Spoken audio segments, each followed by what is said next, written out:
Good evening, ladies and gentlemen, and welcome. My name is Len Swimmer. I'm the chairman of the Von Plettenberg Historical Society.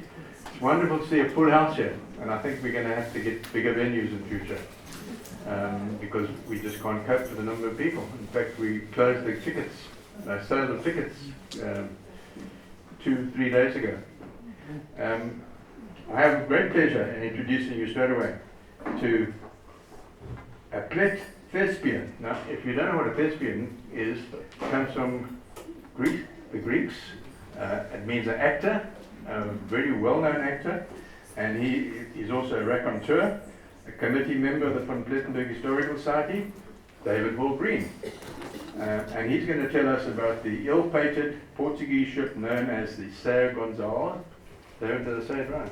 São Gonzales. as in pig. São. Like a pig, okay. São Gonzales, which ran into serious trouble in our bay. A group of about 100 sailors off the Portuguese trading ship, São Gonzales, were the first Europeans who spent any significant amount of time in the area that we now call Plettenberg Bay. They were en route from India to Portugal in 1632, carrying a cargo of pepper. They had actually stopped in the bay to make some repairs to the ship when a huge storm hit the bay and claimed the ship as well as 150 of the crewmen. The 100 survivors managed to swim ashore and made their way to the Pisang Valley, and that was their home for the next 8 months. They befriended the Khoisan there, and as they did so, they built a church. They spent their time there building 2 boats from the remains of the São Gonzales and the timber supplied by the surrounding forest. And just before they left the bay, they erected a stone marker, Padrawa, on the shore, and this was the first Plet beacon. David can take over from here, and I wish you a pleasant evening with David, and afterwards we're going to have the renowned sausage rolls and sandwiches that are made by Formosa Garden Village, and this wine, white and red, and it should be cooled from the fridge. So, over to you, David. Thank you.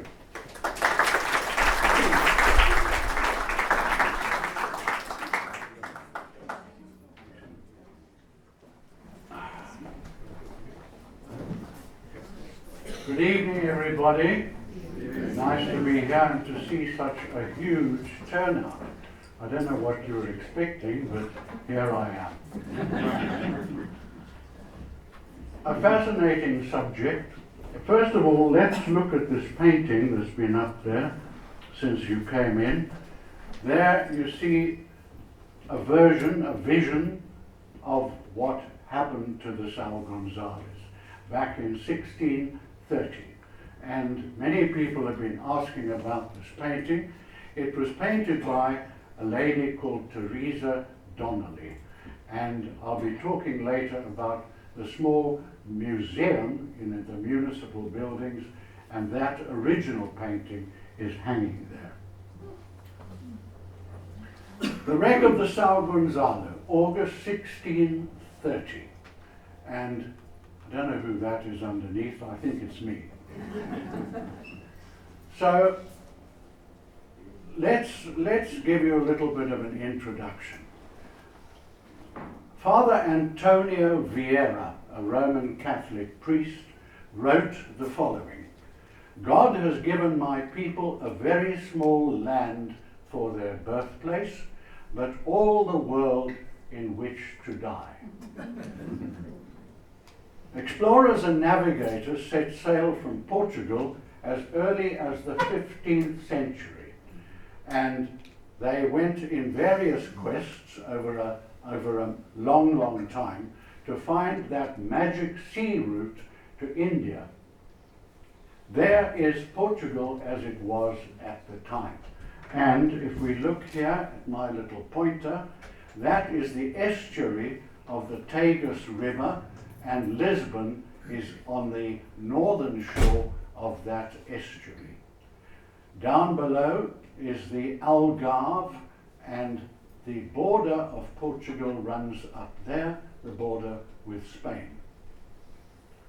Now, just before we continue, why did the Portuguese decide to try to find a sea route to India? There was nobody else sailing in that direction around Africa, although it is alleged, based on some evidence, that the Phoenicians were sailing around Africa hundreds of years before. And in Cape Town many years ago, they were excavating for a sports field, and they found the remains of what looked like a ship. And they tested the timber and found it was cedar timber from Lebanon. So who knows? Under the patronage of Prince Henry the Navigator, explorers such as Bartholomew Diaz and Vasco da Gama sailed around the southern African coast in the late 1400s. Now, Prince Henry the Navigator, those of you who've been to Lisbon, will have seen the monument on the northern shore of the Tagus River. And it depicts explorers all facing out to sea. Now, there on the ground, there's a huge mosaic just near that monument, and that mosaic was donated by South Africa in memory of all the Portuguese navigators that came round our coast. There's Prince Henry the Navigator. I don't think he would win any prizes at a beauty contest, but there he is, and he was a great leader and pioneer in encouraging all these explorers. There's perhaps the explorer most associated with South Africa, Bartholomew Diaz, and he was just one of them exploring around the southern African coast. And the other one is Vasco da Gama. He eventually reached India, unlike many of the others whose voyages were cut short because they couldn't go any further through lack of supplies and various other shortages. But I'll tell you more about Vasco da Gama and when he finally reached India. Now, these pioneers always carried what were known as padraus, stone crosses, which were made back in Portugal and then loaded in their ships and taken with them. Why? Because they put them as markers on the shore wherever they stopped for a short while to either claim the land for Portugal or to just indicate where they had got to.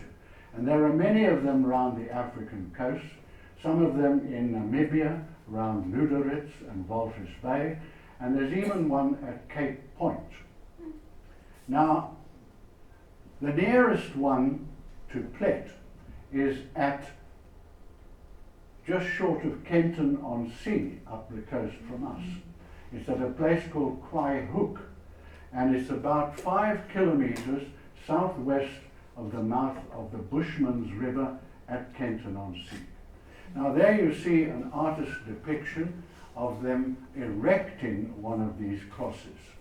But one thing that's very interesting, and I'll be talking more about this later, look at the clothing. Leather and velvet, heavy boots, and here in brown was one of the many priests that they carried with them, because they were trying to evangelize as well along the way. And we're grateful to a couple of these priests for keeping an accurate diary, and we'll talk about that in terms of the São Gonzales in a moment. But they kept a diary of all their experiences, very, very important. And as I said, the nearest one to Plet is the one placed by Diaz in 1488 at what is today Kenton-on-Sea at Kwai Hook. And there is a replica of it, obviously not the original, a replica of it at Kwai Hook, and the original cross is at Wits University in Johannesburg. Now, let's look at the Reck and other shipwrecks. As the volume of trade between Portugal and India increased, so did the number of shipwrecks on the southern African coast. Now, many of these survivors of those wrecks decided the only help that they could get would be from the Portuguese colony at what became Lourenço Marques. And so they started up the coast facing all kinds of dangers, disease, wild animals, tribesmen, and so on. Very few of them ever made it up to Lourenço Marques, but some of them, I imagine, did. Now, if we look here, there is an old map, and there is Lourenço Marques at the bottom. And this is the Maputa, as it was called, Maputa, not Maputo, which is now the name of Lourenço Marques. The fate of the people of São Gonzales is better chronicled than the fate of all those who were earlier shipwrecked on the African coast, because a detailed record was kept by one of the 5 priests on board the ship. His name was Manuel de Faria y Souza, and he was, as you see, a survivor. He published 6 volumes of his experiences generally in ships, both before and after the São Gonzales. And we are interested in the 3rd volume. There is the front page of that volume, which was called Asia Portuguesa. And notice that word tomo. We use in English the word a tome, meaning a big book or volume. So this is the 3rd tome in that series of 6 that he published. If you've got good eyesight and you can look at the bottom there, you will see that this was published in 1675, about 40 years after the wreck of the São Gonzales. Now, the acquisition of wealth was not the only motive for Portugal's ventures. It also wished to expand the influence of the Catholic faith in many parts of the globe. And the Jesuit St. Francis Xavier reaped a very rich harvest of souls in India, Japan, Tibet, and lastly in Brazil, which was colonized about 1550. And that's why Portuguese still dominates in Brazil. There is St. Francis Xavier. I don't know what the origin of that painting is, but it looks like something from the Coptic era. In the middle of the 16th century, Portugal had control over the west coast of India, including Goa. Now, if we look here, where is Goa? Goa is the little white dot there. It's actually an island, and these are all the provinces of India at that time. There's Kolkata, which we call Calcutta, Madras down here, and so on. Now, the Portuguese, as I say, took control of India, or large parts of it, and Goa here was the first point of colonization. And today, the people of Goa are staunch Roman Catholics and very religious. I was a ship's officer with the British Line P&O in the 1960s, and our officers' stewards on those ships were all Goanese, and very, very nice, good people. And they all had Portuguese names. My steward for a number of years was called John Monteiro, although he was an Indian. And on Christmas Eve, the midnight service, we would be invited down to the Goanese chapel, which was down in the bowels of the ship, for a midnight mass. Now let's look at the design of these ships at that time. These antiquated vessels were a modern mariner's absolute worst nightmare. In a moment I'll show you why. These impractical ships were totally top-heavy, with the cross-section of a large barrel and no keel to speak of to stabilize them. They would have rolled horribly, and one can imagine there was a great deal of seasickness on board and lots of heaving noises. Now let's go on. There we have an example of one of these ships. The early Portuguese ships weren't very big. They were probably in the region of 200 tons displacement, which is absolutely nothing. To put that in context, if we take the super yachts of today, much favored by the Russian oligarchs, those ships today run out at about 1,800 tons. So these ships were very far short even of that. Now, why were they such death traps? Because they were so lofty and the center of gravity was so high. If you look here, sorry, I'll go back. If you look here, you can see how lofty they are. Here's the water line, which is unbelievable when you think of what it must have been like on board. If you count the number of decks, it's about 10 decks down to the water line, which is practically unheard of in modern terms.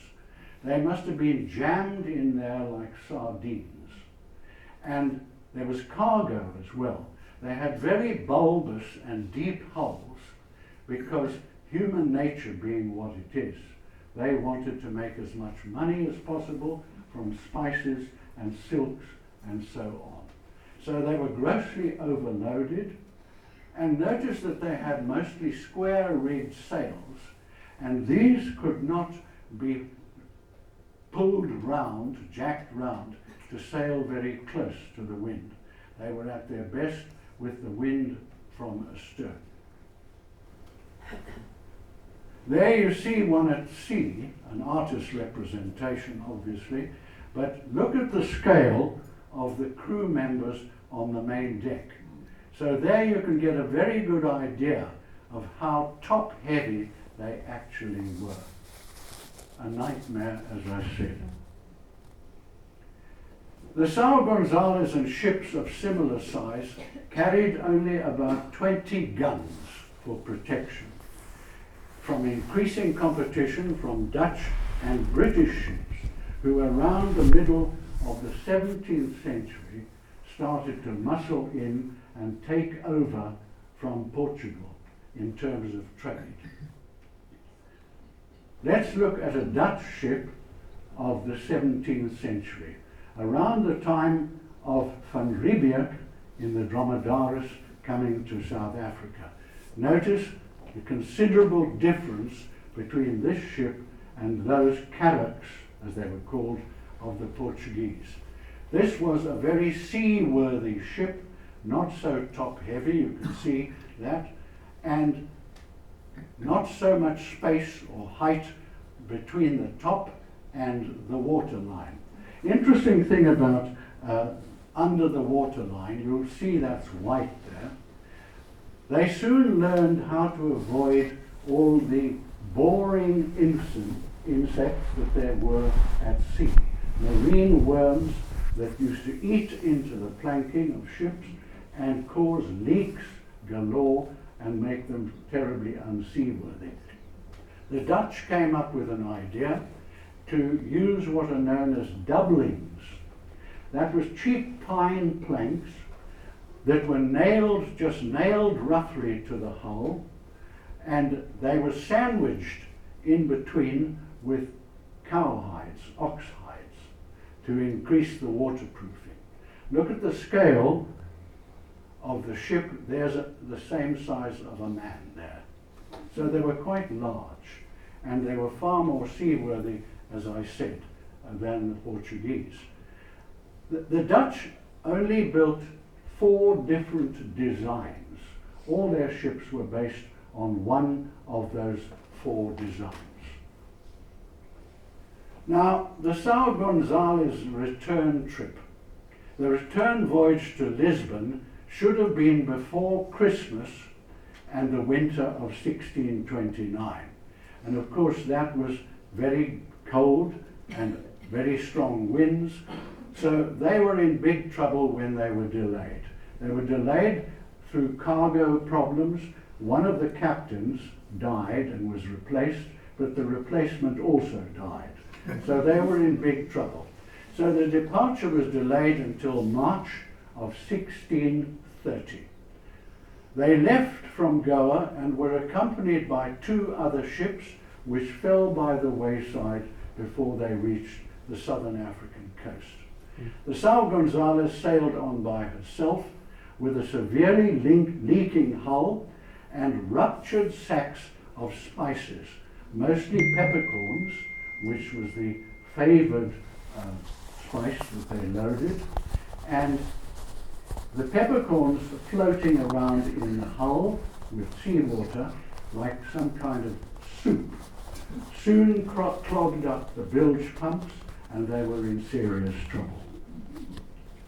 The captain decided when they arrived off the southern African coast to find a suitable anchorage on that coast so that they could pump out the bilges and effect repairs to the hull. And where did they anchor? In the Baía Formosa, today's Plettenberg Bay. And there we can see a photograph without the Beacon Island Hotel, so it's pretty timeless. And there's our long Robberg Beach in excess of 3 kilometers, and the ship was anchored in what is called the hook of Robberg, the corner, right here. This is part of Robberg Peninsula here. So they anchored in there. The position, as I said, that they chose is known as the hook of Robberg. Now let's look at an aerial view of the Robberg Peninsula. And they anchored just there. This here, of course, is the slender peninsula. The Portuguese named it the Ponta Delgado, the delicate peninsula. Here, of course, at the end is where the lighthouse is, and here is the gap. Somebody asked me earlier on if it was true that that gap was caused by cannonballs, that they'd heard that the Portuguese used the peninsula for target practice. I don't think that is a true story. Where the Kilworms River went.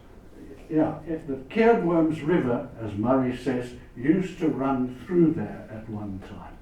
Now, the Portuguese hardly had enough gunpowder or cannonballs to waste on target practice and trying to demolish Robberg. Incidentally, here, the end of Robberg and the lighthouse are known as Cape Seal, the English version of Rob or Seal. And on all the international navigation charts, it is known as Cape Seal. Anybody know what the interval is of the light flashing on the end of Robberg? Yes? 15 seconds. Nearly right. It's actually a 13-second flash. Okay. Another thing about it is that it is the highest light above sea level in South Africa. Now you'll say impossible because the tower itself is about 3 meters tall. What it means is that that tower is way up from the sea level. In fact, it is about 180 meters high above sea level. There's another view of the slender or the delicate peninsula, and that's looking with your back towards where they anchored and looking out to the point of Robberg.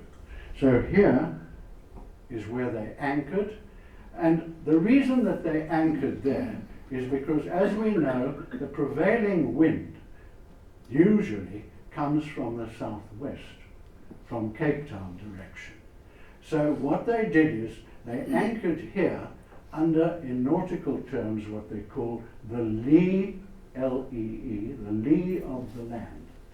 So Robberg Peninsula was like a wall behind which they sheltered away from the wind.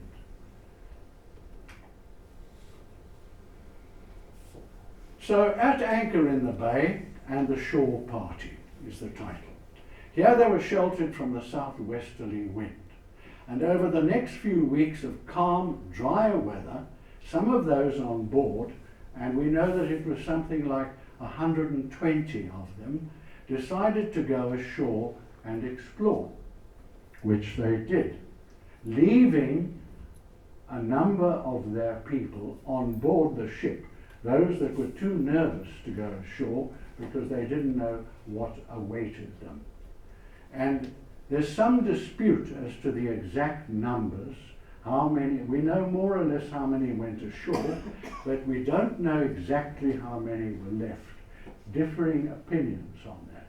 Some reports say that there were hundreds of slaves on board the ship, but the Portuguese had the nasty habit of not recognizing the number of slaves. The slaves were mere objects, and so they never listed them as members of the personnel on board the ship.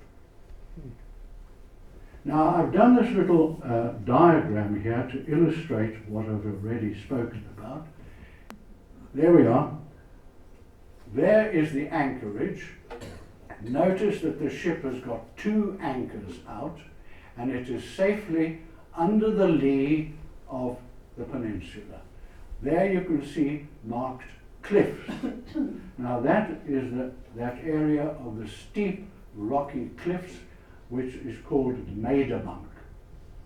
Here you can see the prevailing southwesterly wind, so there they are completely sheltered from the wind. The shore party, about 120 of them, almost immediately came face to face with the local San people and their cattle.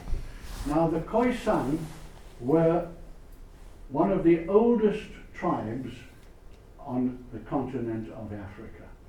There's not a lot known about them, but they were the indigenous people of this area. They were completely nomadic. They didn't grow anything. They didn't have permanent settlements. They had cattle, and they also used to make huts out of bent over branches of trees covered with animal skins. So there we are. There's a contemporary illustration of those Khoisan people. As you can see, they didn't wear a great deal. One wonders what they did in the winter when the wind was icy cold. Presumably they put more animal skins round their upper bodies.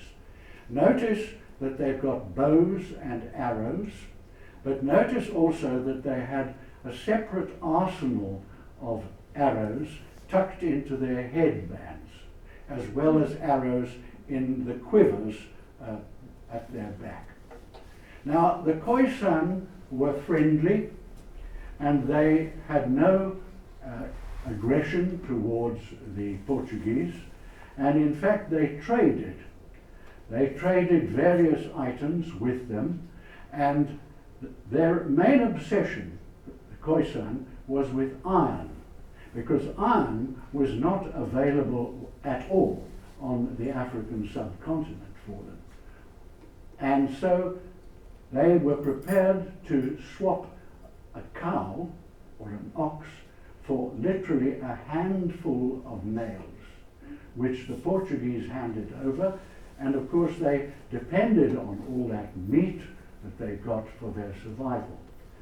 The reason that the Portuguese carried those iron nails was to make running repairs as they went along. Notice the vast difference in clothing between the Khoisan and the Portuguese. Most inappropriate clothing for the climate. What were they wearing? Predominantly leather and velvet.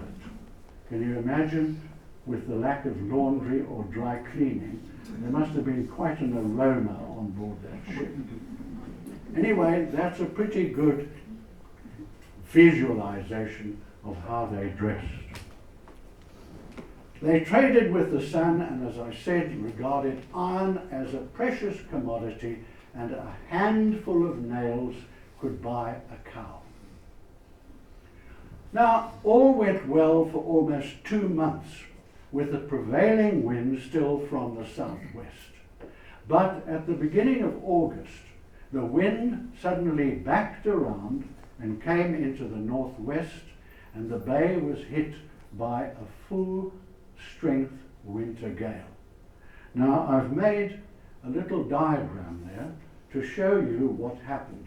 Here's the prevailing southwesterly wind from there, with the wind backing round and coming round from that direction, and there was the ship exposed to the gale. Both anchors were parted, the anchor ropes were parted, and the ship was spun round broadside onto the land and very soon ran aground. But now, if we look at the next slide, that was the one you saw at the beginning. Notice that the ship is broadside onto the land and is pointing to the north towards Formosa Peak. You can see there's the bow, there's the stern. And again, look at how unseaworthy and top-heavy these ships were. If you count down from that poop deck, you go down almost 10 deck levels before the waterline. And then there was the hull, jammed solid with cargo and also with people that couldn't find accommodation anywhere else. Look at a very good representation. Look at the waves coming in and breaking on the beach at the hook. Very accurate painting. Those who are familiar with Robert will recognize what we call the conglomerate. Those rocks that look like concrete with pebbles in them. Very well represented here. Now, if you look here, there's a little man climbing up the rigging that Teresa has depicted there. I don't know what he thought he was doing or where he was going to escape, but there you can see him. And if you look at the original painting, you can see little men around here all getting ready to jump overboard. Now, the main problem was for these survivors on board the ship was that because of its great bulbous hull, its deep hull, when it hit the ground, hit the bottom, it didn't wash all the way out up to the high water mark, which would have been the salvation of those on board, because they could literally then have climbed down onto dry land. But here, the water was still relatively deep, and the ship was unable to move any closer because it was well aground on the bottom.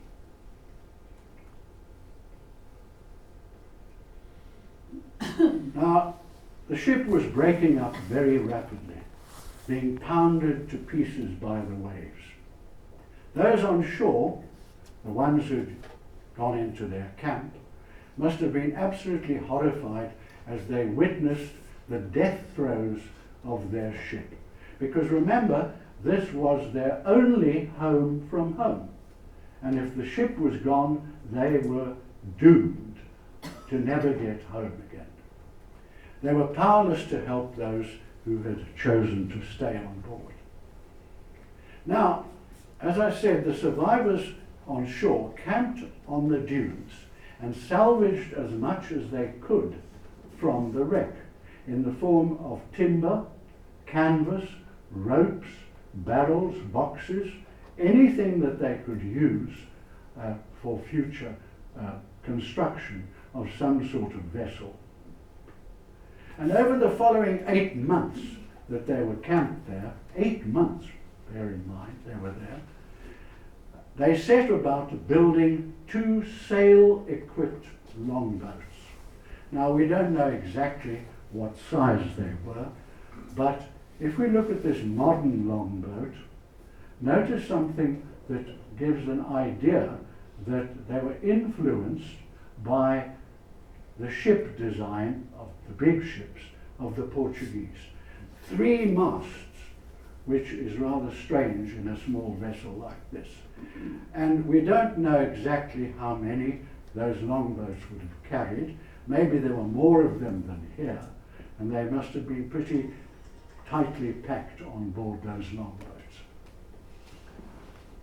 Now, before we continue the tale of our survivors, on the brick pathway between Beachy Head Drive and Sanctuary Beach, there is a stone cairn commemorating this historic event.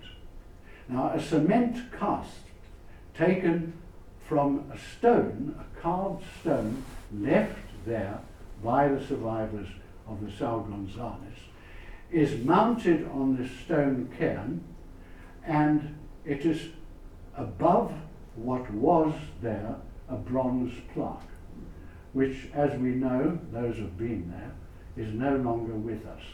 Because like anything bronze or metal in public, it very soon disappears, to be melted down for probably 5 rand. The original stone was broken when it was found, but the portion that remains reads in Portuguese, "Here was lost the ship São Gonzalo in the year 1630. And then the broken section underneath starts with these words, "They built 2 vessels." There is the cairn, sadly as it is today. The top section was vandalized a couple of years ago. Somebody must have taken a flying kick at it and broke the top off. And it's been poorly repaired, I think, by the municipality. But look how badly it was done. Here is where the bronze plaque was. And here at the top is the cement cast of that carved stone left by the survivors. If we look down to the 3rd row here, and if you look carefully, you can probably make out 1630, 1630. And here it says they built 2 boats, although don't ask me to translate it into Portuguese. Now, the survivors then decided to set sail in the boats that they had made. Incidentally, how did they caulk the seams of these longboats that they made? We believe that they killed the seals that were on Robberg, rendered them down, and used the fat from the seals to seal up their planking. They bravely set sail in the 2 longboats.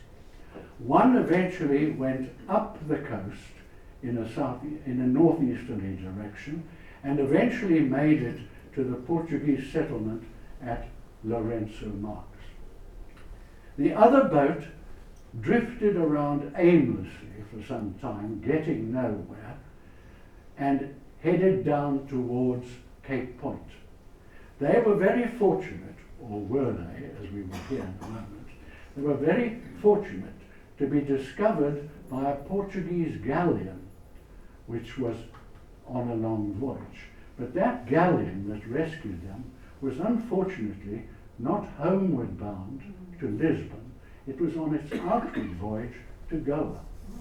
So the survivors, although they got on board this galleon, they had to make a return voyage all the way to Goa, spend some time there, and then turn around and start back. So I think that little exercise would have taken them something like 6 or 7 months before they rounded the Cape and started in a northerly direction back to Portugal.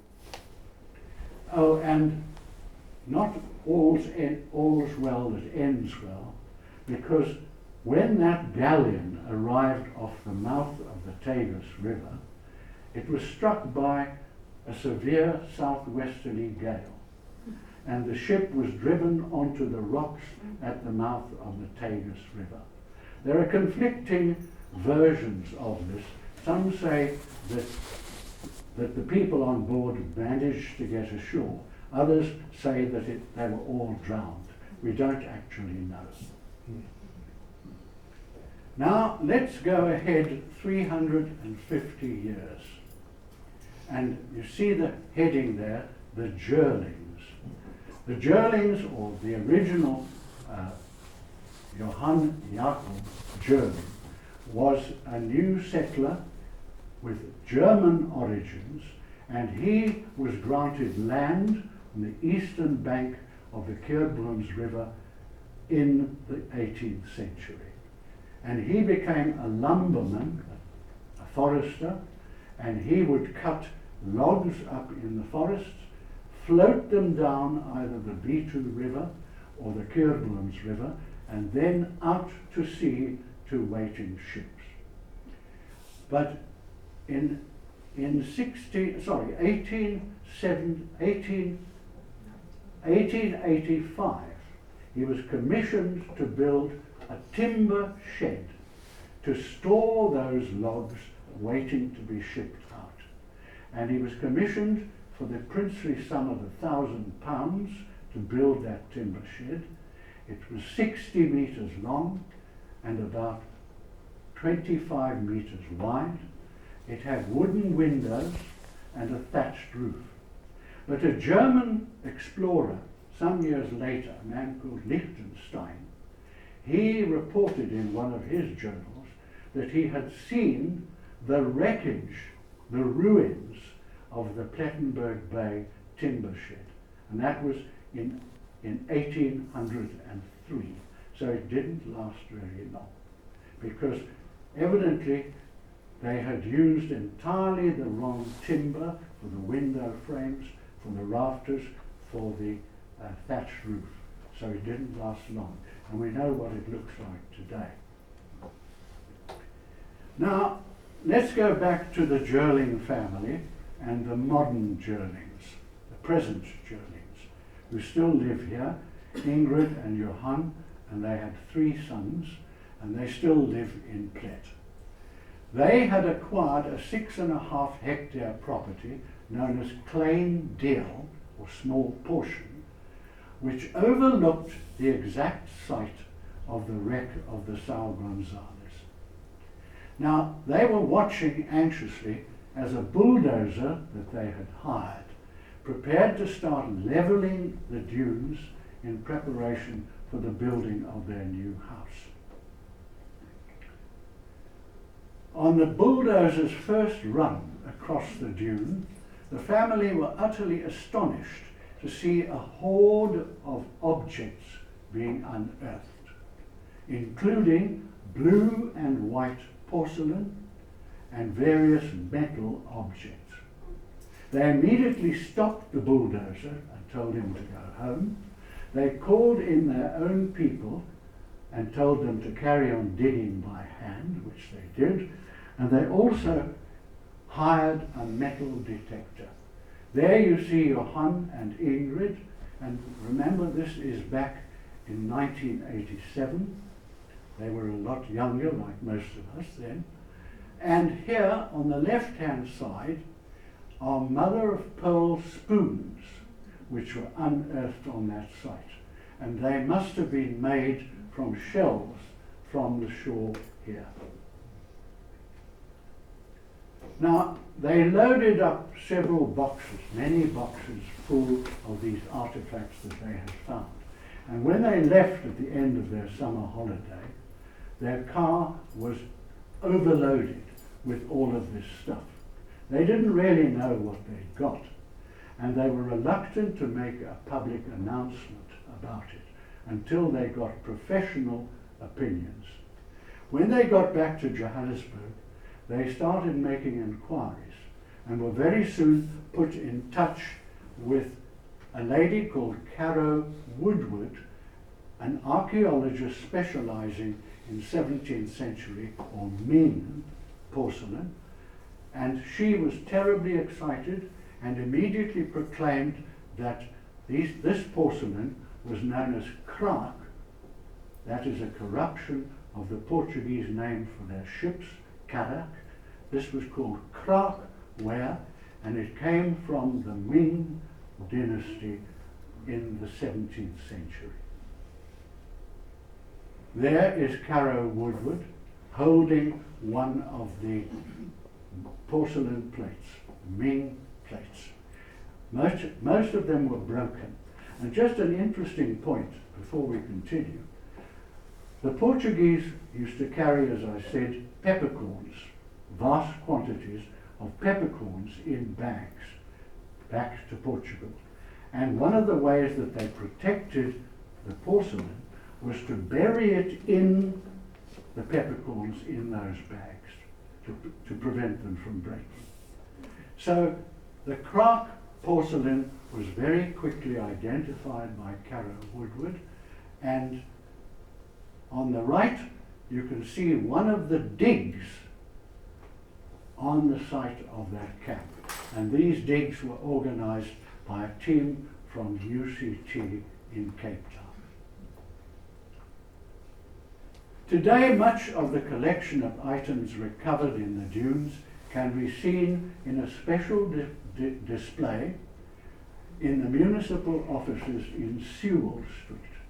I don't know whether you've ever been there, but if you haven't, make a point of going down there and going in and seeing the display, and it includes that wonderful painting which you've already seen, plus all kinds of information about the Portuguese ships, and on display in glass cases you've got this Ming porcelain. A lot of it broken, but much of it has been repaired. I hope you'll agree that this dramatic event right on our doorstep is as exciting a tale as anything dreamed up in fiction. I studied several sources of information in the process of putting this talk together, and I must give credit to the late Patricia Storer for so much that I gleaned from her wonderful book published in 1988. It's called Drama at Ponta Delgada. If you haven't read it, I thoroughly recommend it. It's fascinating reading, and she goes into a huge amount of fascinating detail. I thank you for your attention, and I hope that you found that interesting. I want to thank one particular person, and that is John Gawler, who helped me so much with the compilation, with the technical side of putting this PowerPoint presentation together. Thank you very much for your attention.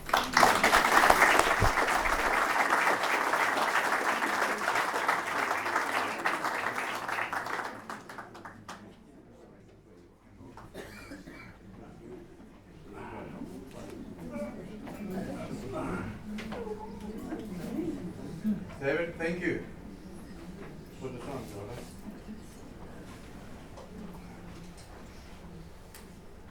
Thank you for a fascinating talk, and thank you for the years of support that you have given the Von Klettenberg Historical Society.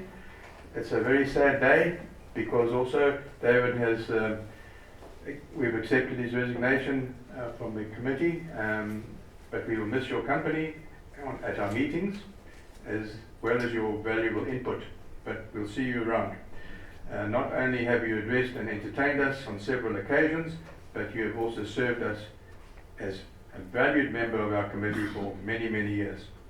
So thank you all for having attended this evening, and I'm also making a note here that I hope you will join us on the 27th of April at Burnt Orange when we celebrate Freedom Day, and Andrew Rattray will be telling us about the great Battle of Isandlwana.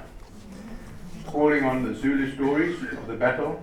Andrew will give an insight into the battle of the Zulu warriors and chieftains who fought and died in defense of their king and country, as well as those of the British on their side who fell and died so many thousands of miles away from home, and their blood is dyed in the sand of where they fell.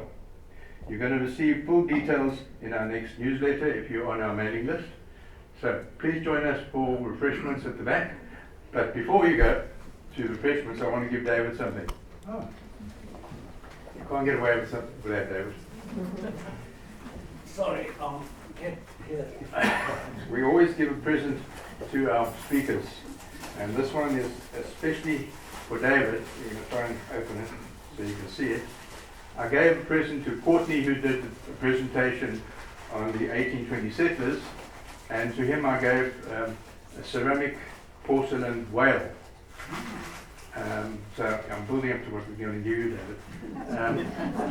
Model of the South Gonzales. We gave Andrew Rattray, who did a presentation for us recently about Fairview, where he stays, and I gave him a dolphin because he has arrived in Pleasant Bay, and he. Wow, I'm not going to drop it, it's ceramic. So, I can't wait, it's like well, Christmas. I chose this because of two reasons. I've known David for must be over 50 years because he was with SABC television and SABC broadcasting, and I always remember him because I used to switch on my radio and quickly put up the aerial. And when I was thinking of aerials, I thought of this particular animal that I've seen many times in the Kruger National Park, putting up its aerial before it runs into the bush. Can you guess what it is? Yes. But before I accept that, this is a big coincidence because I now have to walk with a stick. But this tusk here was very kindly donated to me by a late warthog that had no further use. So here we are. Here's a big one and two small ones. Hold it tightly. Ah, You can keep that little dining. that's beautiful, isn't it? Thank you very much.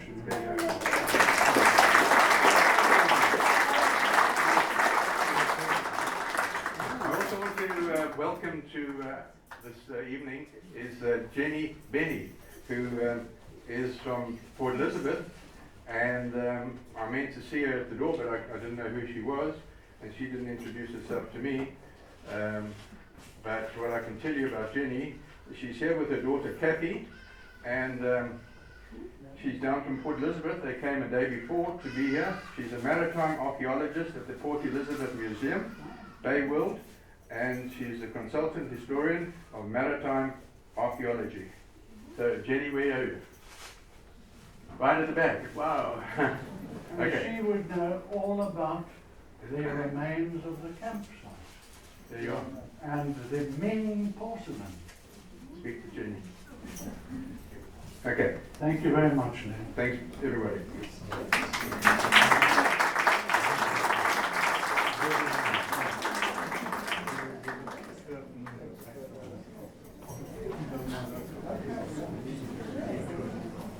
Oh, you want to